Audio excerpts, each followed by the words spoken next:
নমস্কার, কেমন আছেন? আজকের আলোচনা কর্কট রাশি নিয়ে। কিছু কি বেনিফিট পাবো, কর্কট রাশির তো খুব খারাপ চলছে। কিন্তু আপাত দৃষ্টিতে যদি দেখা যায় কর্কট রাশির কিন্তু খুব খারাপ কি তা তো নয়।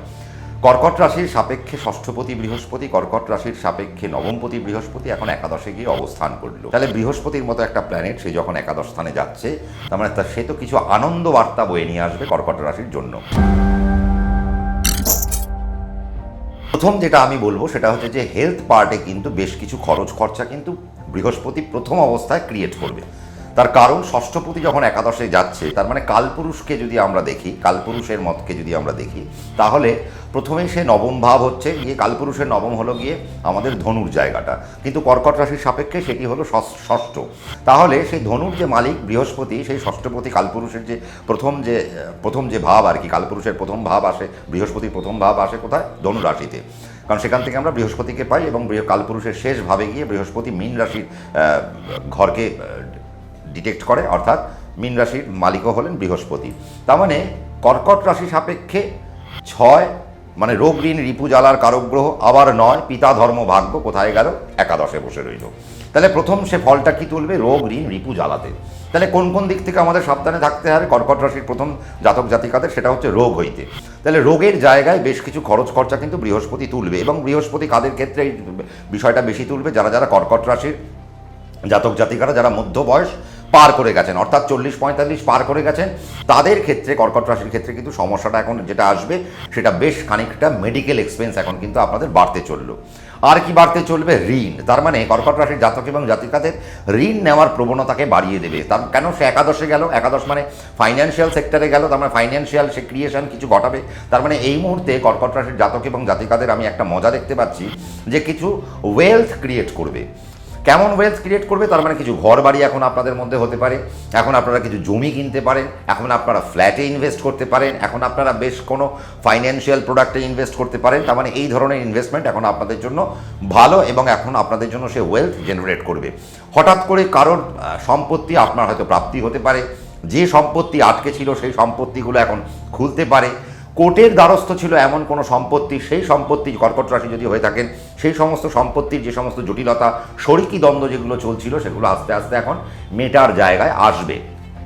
কিন্তু মেটার জায়গায় আসলেও যে সম্পত্তি যে জেনারেট করবে, এই সম্পত্তিকে ডেভেলপ করতে গেলে বা নতুন সম্পত্তিকে অ্যাকোয়ার করতে গেলে এখন আপনাদের বেশ কিছু লোনের দ্বারস্থ হতে হবে। তো কাজেই বৃহস্পতি কিন্তু এখন আপনাদের লোনের জায়গাকে তুলবে। তাহলে রোগ হয়ে গেল, ঋণ হয়ে গেল, আর রিপু কি? তার মানে ষষ্ঠপতিও যখন একাদশে, তার মানে ওয়ার্কিং সেক্টরে বেশ কিছু আমাদের শত্রুকে আমাদেরকে এখন সামনাসামনি করতে হবে, শত্রুর সম্মুখে আমাদেরকে এখন পড়তে হতে পারে। হঠাৎ করে শত্রুতা তৈরি হবে আপনার সাথে, যার সাথে এতদিন বন্ধুত্ব ছিল, হঠাৎ করে নতুন করে একটা শত্রুতা সে এখন তৈরি করতে পারে, কারণ সে ষষ্ঠপতি। আবার এখন কি হলো? বাবার সেক্টর থেকে এখন একটা সমস্যা তৈরি হয়ে গেল। বাবার রোগ ঋণ জায়গা, রোগের এবং ঋণের জায়গা থেকেও সাবধানে থাকতে হবে আপনি যদি কর্কট রাশির জাতক এবং জাতিকা হয়ে থাকেন। তার মানে কর্কট রাশির জাতক এবং জাতিকার বাবার ঋণ হয়ে যাওয়ার একটা সম্ভাবনা থাকতে পারে, বাবার হেলথ পার্ট থেকে সম্ভাবনা থাকতে পারে খারাপ হওয়ার, এবং হেলথ পার্ট থেকে নানা রকমের ব্যয় আপনাদের কিন্তু আসতে পারে যারা কর্কট রাশির জাতক এবং জাতিকারা রয়েছেন। এটা কখন আসবে? এটা আসবে প্রথম 4 মাস। তার মানে আমরা যেটা দেখতে পাচ্ছি মে, জুন, জুলাই, আগস্ট, তার মানে আগস্ট মাস 2024 পর্যন্ত আমাদের সময়টি খারাপ দেখাচ্ছে কর্কট রাশির জন্য। আগস্ট মাস বেরিয়ে যাওয়ার পর, সেপ্টেম্বরের 17 তারিখের বেরিয়ে যাওয়ার পর আমরা দেখতে পাবো আস্তে আস্তে কর্কট রাশি একটা থিতু জায়গায় আসছে, একটা স্টেবল জায়গায় আসছে, যেখান থেকে কর্কট রাশি আবার একটা ডেভেলপমেন্ট খুঁজে পাবে। একাদশে বৃহস্পতি, তাহলে সবার আগে এডুকেশনকে তো আমরা ছাড়তে পারি না। তাহলে এডুকেশনের জায়গা এখন কেমন? কর্কট রাশির জাতক এবং জাতিকাদের জন্য এডুকেশনের জায়গা এখন একটা দরজা খুলতে চলল, দারুণ একটা জগৎ খুলতে চলেছে এডুকেশনের জায়গায়। এখন কর্কট রাশির জাতক জাতিকাদের এডুকেশনের প্রতি মন আসবে, তারা পঠন পাঠনের প্রতি বিশেষ রুচি এখন দেখাবে। কাজেই এই যে রুচি যখন দেখাবে, তার মানে তাদের এখন রেজাল্ট ভালো হবে, এবং আগামী দিনে মেডিকেল জগৎ এবং আগামী দিনে ইঞ্জিনিয়ারিং জগৎ, দুটো জগতই এদের জন্য খোলা রইল, এবং ফাইন্যান্সিয়াল বা পড়াশোনার জন্য জগৎ কিন্তু খোলা রইল। তার মানে বায়ো সেক্টরে নিয়েও এখন কর্কট রাশি এগোতে পারে, আবার মেন সায়েন্স অর্থাৎ পিওর সায়েন্স নিয়েও কিন্তু তারা এখন এগোতে পারে, বা টেকনোলজির ক্ষেত্রেও তারা কিন্তু এগোতে পারে। মাইক্রোবায়োলজি পড়তে পারে, মেডিকেল জগতে চলে যেতে পারে, মেডিকেল সেক্টরে চলে যেতে পারে, প্যারামেডিকেল সেক্টরে চলে যেতে পারে, বায়োটেকনোলজি পড়তে পারে। আবার আপনি যদি চলে আসেন, আপনি এথিক্যাল হ্যাকিং পড়তে পারেন, সাইবার সিকিউরিটি পড়তে পারেন, আইটি নিয়ে পড়াশোনা করতে পারেন, ইসি পড়তে পারেন, বা মেকানিক্যাল পড়তে পারেন, বা এভিয়েশন নিয়ে পড়াশোনা করতে পারেন, বা মেকানিক্যাল পড়তে পারেন, বা কেমিক্যাল ইঞ্জিনিয়ারিং পড়তে পারেন। তো এই ধরনের যে সমস্ত ইঞ্জিনিয়ারিংগুলো রয়েছে এগুলো আপনাদের জন্য ভালো, বা বায়োলজিক্যাল সেক্টরের যে সমস্ত পড়াশোনা রয়েছে সেগুলোও ভালো। এবং এগ্রিকালচার সেক্টর নিয়েও যদি এখন কর্কট রাশি এগোতে চায় তাহলে এগোতে পারে, এবং আগামী 1 বছরে যদি তারা এগ্রিকালচারকে কানেক্ট করতে চায় তাহলে তাদের জন্য বর্তমান সময় অত্যন্ত ভালো এবং সুখপ্রদ একটা সময় এসছে। যদি সময়টাকে পারেন আপনারা কাজে লাগিয়ে নিতে পারেন। কিন্তু কমার্স যারা রয়েছেন তাদের ক্ষেত্রে একটু সমস্যা আপনাদের পড়তে হতে পারে। যারা আর্টসের সেক্টরে যুক্ত রয়েছেন তাদের জন্য খুব বেশি সমস্যা নেই, কিন্তু যারা ল্যাঙ্গুয়েজে আছেন তারা একটা বেনিফিটের জগৎ পাবেন। আর যারা পলিটিক্যাল সায়েন্সে রয়েছেন তারা একটা বেনিফিটের জায়গা পাবেন, বা যারা ইন্টারন্যাশনাল রিলেশন নিয়ে পড়াশোনা করেন, পলিটিক্যাল সায়েন্স বা আইআর যেটাই হোক না কেন, আপনারা কিন্তু সেই জায়গায় কিন্তু একটা ভালো জগৎ আপনারা দেখতে চলেছেন। তাহলে কর্কট রাশির জাতক এবং জাতিকাদের জন্য এডুকেশনের জায়গা ভালো। আর একটা যেটা ভালো জায়গা আসতে চলেছে, যে অনেকেই তো চাইছেন কর্কট রাশির যে হায়ার স্টাডির সাথে যুক্ত করতে, যারা পিএইচডি কানেক্ট করতে চাইছি, যারা রিসার্চ কানেক্ট করতে চাইছি, একটু হায়ার স্টাডি করব হবে কি, যারা এমবিএ কানেক্ট করতে চাইছি, তাহলে কর্কট রাশির জাতক এবং জাতিকাদের আগামী 1 বছর আপনারা যদি মনে করেন স্টপ গ্যাপ দেবেন, হয়তো চাকরি ছেড়ে পড়াশোনা করতে চাইছেন তাও এখনও হতে পারে, বা যারা আপনারা মনে করছেন যে এখনও চাকরি করেন না, এখনও আপনাদের পড়াশোনা চলছে, আপনারা আরেকটু হায়ার স্টাডি কানেক্ট করবেন, তাহলে this is the proper time. এবং কর্কট রাশির জাতক এবং জাতিকাদের উচিত এখন হায়ার স্টাডির দিকে একটু মনোনিবেশ করার। কর্কট রাশির জাতক এবং জাতিকাদের জন্য বিদেশের যাত্রার একটা জায়গা কিন্তু খোলা আছে, কিন্তু তথাপি শনি আপনার যেহেতু অষ্টমে বসে রয়েছে তাই আপনাকে সে দেবে না। কিন্তু আপনার ষষ্ঠপতি আর যেহেতু নবমপতি সে এখন আপনার একাদশে কানেক্টেড, আবার রাহুও নবমে কানেক্টেড হয়ে গেল, তার মানে কোথাও না কোথাও বোঝায় যে এখন আপনার কর্মকাণ্ডের জগৎ একটু হলেও বাইরের দিকে খোলা রইল। শনি যতই আটকাক না কেন, বৃহস্পতি শেষমেশ আপনাকে বাড়ি থেকে বের করে আপনার বিদেশ যাত্রার যে ইচ্ছে সেই ইচ্ছেটাকে সফল করবে। যারা শেয়ার মার্কেটে ইনভেস্ট করতে চাইছেন তাদের জন্য বর্তমান সময় কিন্তু একটা দারুণ একটা সময়। এবং আপনাদের জন্মকালীন যদি জন্মছকে যদি আপনার রাহু যদি পৃথ্বীতত্ত্বে বা জলতত্ত্বে থাকে, আর এখন এই মুহূর্তে যা বৃহস্পতি আর রাহুর যা অবস্থান, তাতে করে কর্কট রাশির জাতক জাতিকাদের যদি ন্যাটাল চার্ট পারমিট করে তাহলে this is the proper time যে শেয়ারে ইনভেস্ট করে প্রচুর মুনাফা রোজগার করতে হবে। আর শেয়ারে যদি এখন আপনারা পোর্টফোলিওতে ইনভেস্ট করতে পারেন দারুণ জায়গা পাবেন। এখন সরকারি চাকরির জায়গা কিছু খোলা রইল কর্কট রাশির জাতক এবং জাতিকাদের জন্য। নতুন ব্যবসা আরম্ভের কিছু যোগ আমি দেখতে পাচ্ছি। আগামী 1 বছর বৃহস্পতি কিন্তু আপনাদেরকে নতুন ব্যবসা আরম্ভের দিকে নিয়ে যাবে। যারা জবলেস ছিলেন বা জীবিকাহীন ছিলেন তাদের কিন্তু এখন জীবিকার দিকে আস্তে আস্তে যেতে হতে পারে। নতুন জীবিকার সন্ধান এখন আপনারা খুঁজে পাবেন, নতুন ক্ষেত্র আপনাদের জন্য তৈরি হবে, এবং ইনকামের যে একটা জায়গা রয়েছে সেই ইনকামের জায়গাটা এখন আস্তে আস্তে আপনাদের জায়গায় উঠে আসবে। তবে নতুন করে আবার সম্পত্তিতে আপনাদের কোনো শরিকি দ্বন্দ্ব হতে পারে, নতুন করে কোনো ঝামেলা আসতে পারে, সেই জায়গাও কিন্তু এখন রয়ে গেল।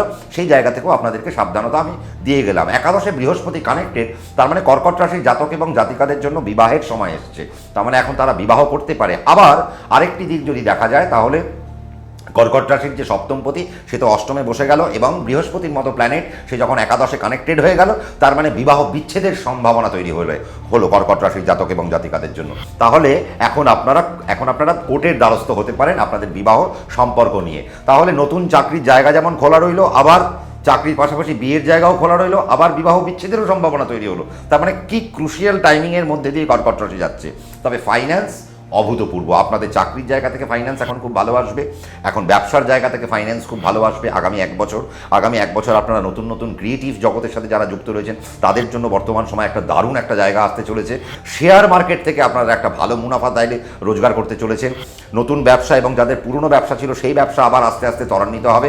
তবে যা হবে সবই 17 সেপ্টেম্বরের পর, যা হবে সব 17 সেপ্টেম্বরের পর কর্কট রাশি একটা আলাদা আনন্দ পেতে চলেছে। তখন তার মধ্যে তাদের কাছে টাকা আসবে, তাদের ফাইন্যান্স ভালো হবে, তাদের এডুকেশন ভালো হবে, তাদের মন ভালো থাকবে, তাদের ইচ্ছা শক্তি অনেক বেড়ে যাবে, কাজের প্রতি ন্যাক তাদের বাড়তে আরম্ভ করবে, ছেলে মেয়েদের পড়াশোনার প্রতি ন্যাক বাড়তে আরম্ভ করবে, বয়স্কদের কাজের প্রতি ন্যাক বাড়তে আরম্ভ করবে। তাহলে এই জায়গাগুলো থেকে আপনাদেরকে বেশ একটা স্বস্তি কিন্তু দিতে চলেছে বৃহস্পতি।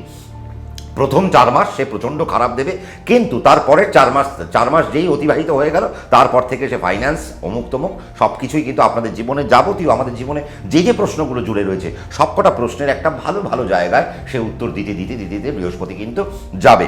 কাজেই কর্কট রাশির জাতক এবং জাতিকাদের জন্য আমি যেটা বলবো তাহলে এই যে প্রথম 4 মাস, এই প্রথম 4 মাস লোন নেওয়ার কোনো প্রয়োজন নেই। যদি লোন নেওয়ার মতো প্রয়োজন থাকেও যদি চেষ্টা করতে পারেন সেপ্টেম্বর পর্যন্ত সেটাকে যদি গড়ানো যায় এবং সেপ্টেম্বরের পরে যদি আপনারা লোনটা নিতে পারেন, আপনার বাড়ি কিনতে হতে পারে, গাড়ি কিনতে হতে পারে, জমি কিনতে হতে পারে, নতুন বাড়ি মডিফিকেশন করতে হতে পারে, তার জন্য আপনার হয়তো কিছু টাকার প্রয়োজন, তা আপনাকে ব্যাংকের থেকে নিতে হতে পারে, প্রাইভেট বা পার্সোনাল কোনো লোন নিতে হতে পারে, বা প্রাইভেট কোনো লোন নিতে হতে পারে। তাহলে আপনি দেখে নেবেন যে 17ই সেপ্টেম্বর যদি পার হয়ে আপনি এই সমস্ত লোনগুলো নিচ্ছেন তাহলে আপনার লোন পরিশোধ করতে আর কোনো রকম সমস্যা হবে না। বিদেশ যাত্রার জায়গাও খোলা রইল, কিন্তু এই প্রথম 4 মাস আপনার বিদেশ যাত্রার জন্য আপনারা চেষ্টা করবেন না, তাহলে কিন্তু শনি বাধা দেবে। বৃহস্পতি রাহু যতই আপনাদেরকে আনন্দ দিক, শনি কিন্তু বাধা দিতে দিতে দিতে নিয়ে যাবে। কাজে প্রথম 4 মাস ছেড়ে দিন, প্রথম 4 মাসের পর অর্থাৎ সেপ্টেম্বরের পর থেকে আমরা বিদেশের জায়গা যাত্রার জন্য আমরা চেষ্টা করব। ব্যবসার জায়গায় সব রকম ব্যবসার জায়গায় এখন আপনাদের জন্য যথেষ্ট ভালো, তবে যারা যারা আইসক্রিমের দোকান করেছেন, যাদের যাদের কেক শপ রয়েছে, যাদের যাদের কফি শপ রয়েছে, যারা নিউ কনসেপ্টে কোনো রেস্টুরেন্ট করছেন তাদের জন্য বর্তমান সময় কিন্তু খুব ভালো। যারা এডুকেশনের সাথে যুক্ত রয়েছেন তাদের জন্য বর্তমান সময় ভালো, যারা ল প্রফেশনে যুক্ত রয়েছেন তাদের জন্য বর্তমান সময় ভালো, অ্যাডমিনিস্ট্রেটিভ প্রফেশনের সাথে যারা যুক্ত রয়েছেন তাদের এখন পদোন্নতির সময় এখন, এবং আপনারা এখন বাহবা করবেন আপনাদের কর্মজগতের মধ্যে দিয়ে, আপনাদের কর্মকাণ্ডের মধ্যে দিয়ে, সেই পার্টটাও খোলা রইল। অল্প বিস্তর আমি কিন্তু গভর্নমেন্ট সার্ভিসেরও কিছু খোঁজ আমি কিন্তু পাচ্ছি কর্কট রাশির জন্য। তাহলে কর্কট রাশি আগামী 1 বছরের মধ্যে কিছু গভর্নমেন্ট এবং নন গভর্নমেন্ট দুই দিকেই কিন্তু থাকতে পারে। যারা এনজিও চালাচ্ছেন তাদের কিন্তু এখন একটা দারুণ সময়, শনি অষ্টমে বসে রয়েছে, এবং যারা পিছিয়ে পড়া মানুষকে নিয়ে কাজ করছেন বা যারা বৃদ্ধ বয়স্ক মানুষকে নিয়ে কাজ করছেন, যাদের বৃদ্ধাবাস রয়েছে, যাদের ওল্ড এজ হোম রয়েছে, তাদের জন্য বর্তমান সময় দারুণ একটা সময়, এবং আগামী 1 বছর আপনারা ভালো ভালো কানেকশন খুঁজে পাবেন, এবং বিদেশের থেকেও আপনাদের বেশ কিছু কানেকশন আসবে। বিদেশের মুদ্রা আপনাদের এখানে আসতে পারে, বৈদেশিক মুদ্রা আপনার কোম্পানিতে ইনভেস্ট হতে পারে, বাইরের কোনো মানুষ ইনভেস্ট করতে পারে, তার একটা যোগ কিন্তু দেখা যাচ্ছে কর্কট রাশির জাতক এবং জাতিকাদের জন্য। কর্কট রাশির জাতক এবং জাতিকাদের প্রচুর ভ্রমণ হবে, আর ভ্রমণের সাথে সাথে যেটা হবে স্পিরিচুয়াল ভ্রমণ হবে প্রচুর। এখন কর্কট রাশির জাতক জাতিকারা স্পিরিচুয়াল ভ্রমণ করতে চাইবেন প্রচণ্ড পরিমাণে। আর আমি বলবো বৃহস্পতি যেহেতু একাদশে, শনি অষ্টমে, রাহু যেহেতু বসে রয়েছে নবমে, আশা করি যদি আপনারা আমার কথাটা মানতে পারেন, সেটা হচ্ছে যে কর্কট রাশির একটু মুরগি খাওয়ার প্রবণতা খুব বেশি থাকে। তো আমি বলবো আপনারা যে মুরগিটা এখন যদি বন্ধ রাখতে পারেন আগামী 1 বছর, কারণ বৃহস্পতি শুক্রের ঘরে, রাহু বৃহস্পতির ঘরে, শনি শনির ঘরে, কাজে এখন এই মুহূর্তে ফাউল মিটটা না খাওয়াই ভালো। যদি রেড মিট খেতে পারেন কোনো অসুবিধা নেই, বা যদি সাত্ত্বিক আহারের মধ্যে দিয়ে চলে যেতে পারেন খুব ভালো হয়। বা এই মুহূর্তে কর্কট রাশির যেটা উচিত, সর্ষের তেল, চিনি আর মুরগির মাংস, পুঁই শাক, পালং শাক, লাল শাক, তরমুজ, এই কটা জিনিস, এই 7টা জিনিস যদি আপনারা না খেতে পারেন আগামী 1টা বছর, তাহলে আপনাদের হেলথ পার্ট থেকে আপনারা দেখবেন অনেক ভালো থাকতে পারছেন। আর কর্কট রাশির জাতক এবং জাতিকাদের একটা ইচ্ছে থাকবে যে এখন একটু রাত জাগার প্রবণতা বাড়বে, রাতটা জাগার চেষ্টা করবেন না। হ্যাঁ, যদি আপনার চরণ পারমিট করে তাহলে আপনি রাত জাগতেই পারেন। আপনার যদি 1 আর 4 হয় তাহলে আপনি রাত্রের দিকটাকে নিতে পারেন, আর আপনার 2 আর 3 হলে আপনি কিন্তু 10:30 11টার মধ্যে আপনার ঘুমিয়ে পড়া উচিত। আপনার সকাল সকাল আবার আপনার দিনকে কানেক্ট করতে হবে, এবং সকাল অর্থাৎ সূর্য যখন উঠছে আবার আপনাকে উঠে যেতে হবে, সূর্যের সাথে সাথে আপনার সারা দিনকে প্ল্যান করতে হবে। এইভাবে যদি কর্কট রাশি একটা প্ল্যান করতে পারে তাহলে অভূতপূর্ব একটা জায়গা পেতে চলেছি। তাহলে আমরা সামগ্রিক একটা আলোচনা আমরা যেটা পেলাম, আমরা কিন্তু কর্কট রাশির জন্য বেশ খানিকটা ভালো কিছুই পেলাম, ভালো ভালো দরজা আমরা খুলতে দেখলাম। আবার প্রথম 4 মাস অনেক নেগেটিভ দেখতে পারলাম। এই প্রথম 4 মাসে যারা এখন যদি নেগেটিভ হয় তাহলে আগামী দিনে পড়াশোনায় একটা এফেক্ট আসছে, আগামী দিনে হেলথে একটা এফেক্ট আসছে, আগামী দিনে ফাইন্যান্সে একটা এফেক্ট আসছে। কাজেই বছরটাকে যদি ভালো করতে হয়, বৃহস্পতির এই যে গোচর, এই বৃহস্পতি 1 বছর ধরে থাকবে বৃষ রাশিতে, তাহলে বৃহস্পতি 1 বছর ধরে আপনাকে তো সুবিধা দেবে না, সে প্রথম 4 মাস খুব অসুবিধা দেবে।